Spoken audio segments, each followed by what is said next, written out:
안녕하세요. 부자아빠 부동산 연구소 대표 양철수입니다. 오늘 부동산 고수교육 강의는요 174강이 되겠습니다. 지금까지 공공재개발이 무엇인가를 조금 더 차이점들을 살펴봤는데요. 오늘은 이 공공재개발에 대한 절차도와 더불어 또 새로운 개발 방식이 탄생을 했죠.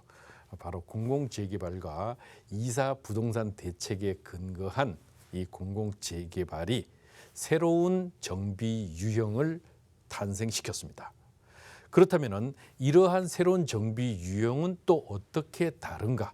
기존에 우리가 알고 있었던 재개발과 또 재건축, 이 기본적인 재개발, 재건축 이외의 다른 유형의 개발 방식은 어떻게 다른가를 살펴봄으로 해서 새로운 투자 유형에 대한 이런 부분들을 알고 난 다음에 투자에 우리가 나설 수 있겠지요. 그렇습니다. 바로 투자는요, 알고 투자하는 것과 모르고 투자하는 것은 그야말로 천양지차다. 그렇기 때문에 이 부분을 우리가 알고 가자. 오늘의 주제 바로 시작하겠습니다. 네, 오늘 강의 174강 이 공공재개발을 집중 분석하고 있는데요. 이 공공재개발 방식이 탄생함으로 해서 새로운 정비 유형을 낳고 있다. 먼저 절차도, 그렇다면 어떤 절차를 통해서 이루어지는가를 알아야 됩니다. 먼저 그 전에 세미나 안내해 드리겠는데요. 무료 세미나를 진행하고 있습니다.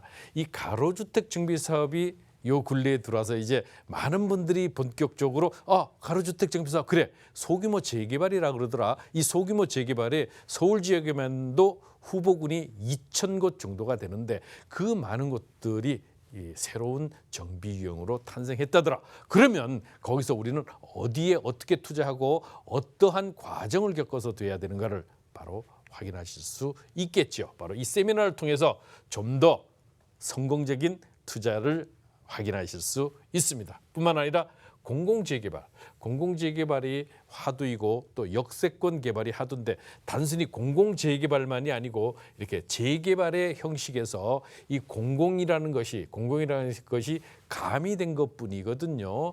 그렇다면 기본적인 것은 재개발이라고 하는 기본적인 이 투자의 그 속성들을 우선 숙지할 필요가 있겠습니다. 자, 그렇게 되면은 언제 해? 매주 수요일입니다. 매주 수요일 어디서? 오후 2시예요, 시간이. 그럼 어디서 해? 전철 9호선 신논현역 3번 출구 200m 지점에 거평타운 2층이 되겠습니다. 거평타운 2층인데요. 전화 02-2638-3956 02-2638-3956번으로 따르릉 전화 주시면은 되겠습니다. 끝난 다음에 1대1 개별 상담을 진행하는데 당일에는 신청자들이 좀 많다 보니까요. 1대1 눈높이에 맞는 세부적이고 또 자세한 상담을 하기가 좀 어렵죠. 그러면 다른 날짜를 잡아서 상담을 진행해 드릴 수 있으면 그게 더 훨씬 더 실속 있고요. 눈높이에 맞는 상담이 가능합니다. 전화는 02-2638-3956 똑같습니다. 02-2638-3956. 사실 아파트 값이 많이 올랐다고 하지만은요. 아직도 서울 안에 핵심 지역에 반값으로 어떻게 내 집 마련이 가능하다. 내 집 마련이 가능한데 이렇게 지금 당장 반값으로 마련하는 것은 아니겠죠. 반값으로 뭐예요? 아파트를 그것도 어디에 서울 중심 지역에 충분히 가능하다. 서울 중심에 아파트를 반값으로 내 집 마련이 가능하다.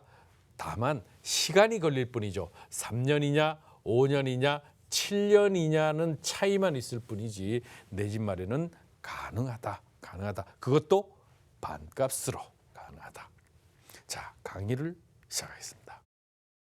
네, 이 공공재개발이 탄생함으로 해서 공공재개발의 정비 유형이 있습니다. 그렇다면 이 정비 유형을 진행하기 위해서 어떤 절차를 밟아서 진행하는가? 절차 과정을 살펴보도록 하겠습니다. 이 절차도는요, 먼저 후보지 공모 및 선정을 하게 되죠. 후보지 공모 및 선정. 현재 공공재개발 2020년 9월 21일 발표한 공공재개발 후보지는 70곳이 신청을 해서 1차 8곳, 2차 16곳이 지금 현재 선정이 돼서 총 24곳이 지정이 되었습니다. 자, 공모 신청. 현재 공모 신청을 하게 되고 그다음에 공모 신청을 근거로 해서 타당성 검토를 하게 되지요. 그건 어디서요? 자치구에서 타당성 검토를 하고 나서 후보지 추천을 하게 됩니다. 후보지 추천은 그 자치구에서 서울시의 주관 부서로 후보지를 추천하게 되죠. 그리고 나서 후보지 선정 기준을 이제 검토를 한 다음에 그 주관 부서에서요. 후보지 선정 기준을 한 다음에 선정위원회를 개최해서 어떻게 해요? 선정을 하게 됩니다. 선정하는 게 1차 후보지 공모 및 선정이 되겠죠. 현재 여기는 서울은 1차 8곳, 2차 16곳이 현재 지정이 돼서 합계 24곳이 지정이 되었습니다. 그래서 요 세부적인 단계는 굳이 설명드리지 않겠습니다. 자, 그렇다면은 2단계, 1단계가 공모 및 선정이라고 하면은 2단계는 사업 시행자와 MOU를 맺고 그리고 활성화 계획을 수립하는 단계입니다. 이제 본격적으로 사업 계획을 수립하는 단계가 되겠는데요. 이 후보지 주민 설명회를 이제 하게 되죠. 주민 설명회 거기에는 이제 계략적인 사업 계획과 비례율 이런 것들을 전부 설명을 하게 되고 그리고 추정 분담금까지도 이제 계략적이지만은 설명을 하게 됩니다. 그리고 나서 사업 시행자를 지정하는데 이 양해각서 이 MOU를 체결하고 SH나 LH와 주민 간에 이 협약이 체결이 되겠습니다. 자, 그러면 이것을 단독으로 할 것이냐, 공동으로 할 것이냐, 이것에 따라 다르죠. 단독으로 하게 되면은 3분의 2 이상, 면적 전체의 3분의 2 이상 동의가 돼야 되고, 그리고 2분의 1 이상의 조합원들이 찬성을 해야 되는데, 공동으로 시행하게 되면은 과반수 동의면 되겠습니다. 공동으로 시행하면은 그다음 활성화 지구 신청 및 활성화 계획 수립 비용에 대한 지원 요청을 이제 자치구에서 서울시로 하게 되고 이 활성화 계획안이 이제 본격적으로 수립이 되게 됩니다. 수립이 되게 되겠죠. 수립이 되게 되면은 이제 여기서부터 3단계가 진행이 됩니다. 이제 3단계가 활성화 지구로 지정이 되면은 정비구역으로 의지한다. 자, 정비구역 지정입니다. 지정이 된 것과 같다. 정비구역으로 이제 본격적으로 여기는 이러이러한 개발 방식에 의한 재개발 사업이 진행이 된다. 공공재개발 방식이 진행이 된다. 진행이 되는데 바로 이러한 시구 합동보고회, 주민설명회, 주민공람, 그다음에 의회의 의견 청취, 제일 중요하죠. 도시계획위원회의 심의를 통과하고 활성화 지구로 결정 고시하는 겁니다. 활성화 지구로 결정 고시하게 되면은 활성화 지구로 지정 고시가 되면은 우선 행정적인 지원, 인허가 간 지원, 용적률 상향, 그리고 또 사업비 지원, 이런 금융 지원, 제도적인 모든 것들을 진행을 하게 됩니다. 그래서 활성화 지구로 지정이 되는 결정 고시를 하게 됩니다. 이러한 과정을 통해서 이제 본격적으로 사업이 착착 진행이 돼서 이제 조합 설립이 될 때, 이제 조합 설립 인가 요건은 토지 등 소유자의 4분의 3 그리고 토지 면적의 2분의 1 이상이 동의를 하게 되면은 되겠습니다. 조합 설립이 이제 진행이 되면 그 다음부터는 어떻게 보면은요 상당히 공공재개발 같은 경우는 일사천리로 진행될 수 있는 개연성이 굉장히 크다고 볼 수 있겠습니다. 조합 설립까지가 조금 이제 그 난항을 겪을 수 있겠지만은 조합 설립이 되고 나면은 이제 사업 시행 인가와 그리고 관리 처분 계획 인가 그리고 철거 착공 이렇게 이제 진행이 되기 때문에 이 과정이 공공 같은 경우는 뭘 한다? 통합 심의를 한다. 통합 심의를 하면은 실제로 심의 기간이 절반 이상으로 줄어들기 때문에 10년 걸리던 재개발 사업 자체가 5년 정도로 아주 크게 단축되기 때문에 이러한 부분들이 매우 매우 긍정적 요인이긴 합니다. 하지만은 LH나 SH에서 같이 이제 공동 사업이 되든 또 단독 사업이 되든 진행을 하다 보면은 분양가 상한제 규정이 적용이 된다든가, 그리고 임대 아파트가 이제 들어옴으로 해서 지역민들과의 조그마한 갈등, 물론 뭐 여러 가지의 어떤 변수들이 있기 때문에 또 이제 실제로 LH나 SH가 들어왔을 때 건설사의 품질 수준 이런 부분들도 이제 도마에 오르고 있습니다. 그래서 재개발 같은 경우는요, 그래도 그나마 공공이 들어오는 것을 어느 정도 용인하고 있습니다. 왜냐하면 가장 큰 게 용적률 인센티브, 그다음에 통합 심의를 통해서 기간이 단축되는, 인허가 과정이 단축되는 이런 가장 큰 메리트가 있기 때문에 공공 재개발을 상대적으로 사업이 이제 수익성이 나지 않아서 멈춰버린 사업장, 또 실제로 전철역이라든가 아니면 주변의 아파트 값이 상대적으로 낮은 지역 같은 경우는 바로 공공 재개발을 진행함으로 해서 수익이 보전이 되기 때문에 선호하는 그런 경향이 있습니다만은, 재건축의 경우에는 많은 분들이 신청을 했다가 철회하는 이런 부분까지도 나타나겠죠. 실익이 없다는 것입니다. 자, 그러면 이제 이런 그 과정들을 살펴봤는데, 자, 우리가 살펴보면은 그렇다면 이제는 정비 유형이 과거에는 재개발, 재건축, 그리고 주거환경 개선 사업, 도시 및 주거환경 정비법상 정비 유형은 딱 세 가지입니다. 소규모 주택 개발도 마찬가지죠. 자율주택 정비 사업, 가로주택 정비 사업, 소규모 재건축, 이렇게 세 가지로 정비 유형이 나뉘게 되는데, 이제 공공 재개발과 또 어떤 게 나왔죠?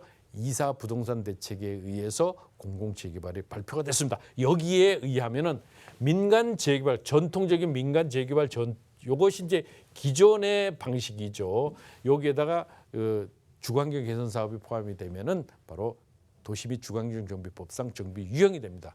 거기에 이제 첫 번째 나왔죠. 공공 재개발과 공공 재건축이라고 하는 새로운 정비 유형이 나왔고, 이것이 조금 다르죠. 민간 재개발 방식과 재건축과 실제로 공공 재개발과 공공 재건축은 좀 다릅니다. 또 있죠. 이것이 바로 여기는 2020년 9월 21일 발표한 것이고요. 공공 직접 시행 재개발 재건축이 있습니다. 요거는 2021년 2월 4일 날 발표한 것이죠. 여기 아래는 다 똑같습니다. 동일합니다. 동일한데, 자, 공공 직접 시행 재개발이나 재건축이 있어요. 공공이 직접 시행한다? 토지의 모든 내 소유 권한을 갖고 있던 것을 어디에요? 공공으로 전부 소유권 이전을 해서 진행하는 것이 바로 공공 직접 시행 재개발이 되겠습니다. 네 번째는 도심 공공주택 복합 사업이 또 있어요. 복합 사업과 또 그 안에 이게 이제 일종의 역세권 개발의 형태라고 보시면 되겠는데, 도심 공공주택의 복합 사업이라는 건 뭐죠? 단순히 주택만 짓는 것이 아니겠지요. 예, 거기는 상가나 업무 시설이나 또 주택이 물론 중심이 됩니다만 주택을 공급하는 그런 유형이 되는데, 이런 복합 사업이 있다. 또한 역세권, 저층 주거지 개발, 저층 주거지는 빌라촌으로 이루어지는 역세권 주변 지역의 개발을 이제 말하고 있고요. 이 이외에 준공업 지역이 의외로 지금 서울 지역에 많지요. 이 준공업 지역에 대한 고밀도 개발이 바로 이제 여기까지는 주로 보면은 역세권 개발을 통칭한다, 역세권 개발을 의미한다라고 보시면 되겠습니다. 이렇게 정리를 해보면 이해가 좀 더 쉬울 것입니다. 그렇다면은 우리가 한번 좀 더 살펴봐야죠. 기존에는 민간 재개발과 재건축 개발 방식만 존재를 했어요. 근데 이제는 네 가지의 사업 방식으로 이제 구분을 해야 되죠. 이 네 가지가 되니까 너무 머리가 복잡해. 정말 내가 이것을 다 재개발 재건축도 다 모르는데 이렇게 복합적으로 나타나면 나 어떻게 하란 말이야. 그럼 나는 어떻게 해야 돼? 정말 머리가 아픕니다. 그렇지만은 이렇게 보시면 되겠습니다. 기존의 민간 재개발이나 재건축 사업 방식이 이제 있고, 첫 번째, 두 번째는 공공이라고 하는 공공이라고 하는 재개발 재건축이 이제 있는데 이것은 아무래도 공공이 개입되면 뭔가 과자 부스러기라도 줘야 되겠죠. 그래서 용적률 등 인센티브를 주는 방식으로 이제 주는 방식으로 이걸 준다는 거죠. 용적률 현재 어떻게 됩니까? 서울에서 2종 일반 주거 지역은 200%, 3종은 250%인데 서울의 경우입니다. 이것을 법정 최고의 플러스 20%, 그러니까 2종 일반 주거 지역 같은 경우는 300%, 그리고 3종인 경우는 360%까지도 용적률 상향을 해준다. 용적률 상향을 해준다. 이렇게 되니까. 그리고 사업 주체는 조합과 LHSH 등 공공기관이 공동 시행자가 되어 사업을 진행한다는 점이 민간 재개발과의 차이점이죠. 민간 재개발은 뭐예요? 민간 재개발. 민간은 이해가 없죠. SH나 LH가 없죠. 바로 조합의 자율적으로 하게 되는 것입니다. 그래서 용적률 인센티브 상향은 2종의 경우는 200%에서 300%까지, 그리고 3종의 경우는 250%에서 360%까지 상향을 해준다. 상향을 해준다. 상향을 해주기 때문에 상당히 사업성이 좀 개선되는 여지가 있을 수 있습니다. 자, 세 번째는 공공 직접 시행 재개발 재건축은 사업 주체가 조합이 아니라 LHSH 등 공공기관이에요. 공공기관이 사업 주체예요. 그래서 이 차이점이 상당히 다르다. 그리고 3번 같은 경우는 이 3번은 이사 대책에 의해서 나온 거고요. 여기는 2번은 작년 9월 21일 대책에 의해서 나온 겁니다. 다르다. 그래서 이 기존 소유주에게 현물 대납을 받은 후, 현물 대납이 뭐예요? 땅이나 이런 것들을 전부 소유권을 넘겨받은 다음에 우선 입주권을 부여하는 방식이에요. 다릅니다. 공공 재개발과 공공 직접 시행 재개발은 다르다. 네 번째 도심 공공주택 복합 사업.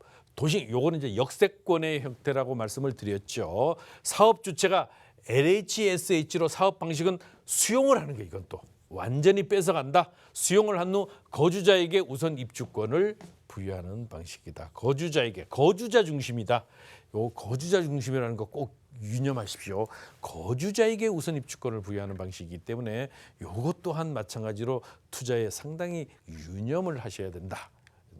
그렇다면 1번과 2번, 즉 민간 재개발과 공공 재개발의 사업 방식을 비교 설명하면 아래와 같다. 민간 재개발과 공공 재개발의 뭐예요? 공통점은 올해 2021년 2월 4일 이후 계약해도 현금 청산이 되나요? 안 돼요? 현금 청산되지 않는다. 저번에 발표할 때 보니까 2월 4일 이후에 거래하는 건 전부 현금 청산된다고 하던데 아닙니다. 여기는 공공재개발은 2020년 9월 21일 발표한 거거든요. 이것에 근거해서 현재 지정된 것이 24곳이 있다고 했죠. 1차, 2차로 해서 여기는 거래를 해도 어때? 현금 청산이 되지 않는다. 조합 방식으로 보유만 하고 있어도 입주권이 부여가 된다. 도시정비법을 근거로 하기 때문에, 도시 및 주거환경정비법을 근거로 하기 때문에 우리가 알고 있는 추진위, 조합, 사업시행인가, 관리처분 등의 사업 절차를 어떻게 따르게 된다. 그런데 이제 그 기간이 빠르냐, 좁혀지느냐, 늦느냐, 좁혀지느냐 차이가 되겠죠.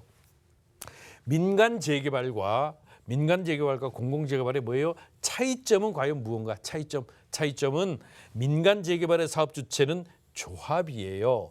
그런데 공공 재개발의 사업 주체는 조합 플러스 뭐예요? LH 등 공공기관이다. 그래서 이 차이가, 사업 주체가 공동으로 사업을 한다. 공공재개발은 공동으로 사업을 하는데 여기는 조합이 하죠. 그래서 이 공통점과 차이점을 보게 되면 여기뿐만이 아니고 조금 더 세부적으로 들어가면 차이점은 용적률에서도 차이가 나고요. 인허가 과정에서도 차이가 나고요. 이런 주택 공급 활성화 지구로 지정이 되게 되면은 다른 몇 가지의 차이점들이 있습니다. 대표적인 차이점들이 이제 바로 이런 것이다. 그렇다면 3과 4 방식을 사업 비교 설명하면 아래와 같다. 3사가 뭐예요? 공공직접 시행 재개발 방식과 도심 공공주택 복합사업의 차이점을 말하는 겁니다. 그럼 요 공통점은 뭘까요? 2월 4일 이후예요. 이후 계약하면 현금 청산. 자, 안 준다. 현금 청산해 버리는 거예요. 안 줘. 뭘 안 줘? 입주권을 안 주고 현금 청산한다. 자, 다시 한번. 공공재개발은 어떻다? 현금 청산이 돼요, 안 돼요? 안 돼. 거래가 자유로워. 물론 토지거래 허가 구역에 이제 지정이 되면은 18제곱미터 이제 주택인 경우는요. 또 상가는 20제곱미터가 되겠습니다. 자, 주택의 경우는 토지 면적이 18제곱미터 이상은 토지거래 허가를 받아야 되지만은 거래는 자유롭다. 거래는 자유롭다. 그렇지만 3번, 4번은 다르다. 이거는 이사 대책에 나온 거기 때문에 이후에 계약하면 현금 청산 대상이 될 수도 있다. 된다고 발표했으니까요. 자, 공공직접 시행 재개발과 도심 공공주택 복합사업의 차이점은 뭘까? 차이점은 첫째, 공공직접 시행 재개발은 LH 등의 현물 대납 후 우선 입주권, 현물을 대납 후에 우선 입주권, 그리고 거주 보유에 대한 아직 언급이 아직 세부적으로 나오지 않았습니다. 도심 공공주택 복합사업은 수용을 한 후에 우선 입주권 부여. 그래서 이거는 거주자에 한한다. 굉장히 중요합니다. 보유자는 뭐예요? 그냥 가지고 있는 사람은 현금 청산. 이거 중요합니다. 매우 중요하다. 요거 아주 중요하죠. 자, 공공직접 시행 재개발의 대상지는 기존 재개발 구역의 조합의 2분의 1 이상 동의 시 신청이 가능해요. 2분의 1 이상 50% 이상이 되면 신청이 가능한데, 하지만 기존 재개발 구역만이라고 한정짓지도 않은 그런 상태이기 때문에 아직 보완이 필요하다. 요거는 공공 직접 시행이고, 도심 공공주택 복합사업의 대상지는 역세권, 저층주거지, 준공업 지역을 대상지로 하되 역세권은 300m 이내, 노후도는 60%로 완화. 보통 재개발을 진행하기 위해서는 노후도는 3분의 2 이상이죠. 67%. 그렇기 때문에 완화하겠다는 내용에는 아직 구체적인 지정 요건이 아직은 발표가 되지 않아서 도심 공공주택 복합 사업 이 부분이 조금 더 보완이 필요하고, 특히 도심 공공주택 복합 사업에서 거주자가 우선권을 가진다. 그래서 보유자는 현금 청산의 위험성이 있다. 그래서 수용을 한 후에 우선 입주권을 부여하기 때문에 이 부분은 상당히 잘 살펴보고 진행을 해야 된다. 그렇다면 공공 직접 시행 재개발 재건축과 도심 공공주택 복합 사업은 또 어떻게 차이가 나는지. 공공 직접 시행 재개발의 경우에는 대상 지역을 기존 재개발 지역으로 한정하는지, 개발 계획이 없는 지역도 해당되는지, 또 네 번째는 도심 공공주택 복합 사업의 경우 거주자 외에 보유자는 정말 현금 청산하는지 협의를 통해서 이제 우선 입주권을 하는지에 대한 것을 살펴봐야 됩니다. 그래서 3번, 4번의 개발 방식을 발표했으면 조속히 구체적인 세부 내용을 다듬어서 실천하는 것이 좋을 것입니다. 결론, 사업 방식이 기존 민간 재개발 1개에서 이제는 4개로 사업이 늘어났어요. 사업 방식이. 그래서 세분화되었다는 것을 알고 이러한 사업 방식을 자세히 알고 투자를 해야 잘못하면 낭패를 당하지 않는다라는 점 꼭 명심하시기 바랍니다. 오늘은 일반 재개발과 재건축, 그리고 공공 재개발과 재건축이 어떻게 다른지, 또 공공 직접 시행 재개발 재건축과 또 역세권의 한 유형이라고 하는 도심 복합 개발에 대한 부분들을 살펴봤습니다. 알고 투자하는 것과 모르고 투자하는 것은 커다란 차이가 나고, 그것이 바로 노후에 큰 차이를 나타냅니다. 성공 투자를 위해서는 세미나에 꼭 참석하셔가지고 그 차이를 알고 투자하는 슬기를 발휘하시기 바랍니다. 다음 시간에 뵙도록 하겠습니다.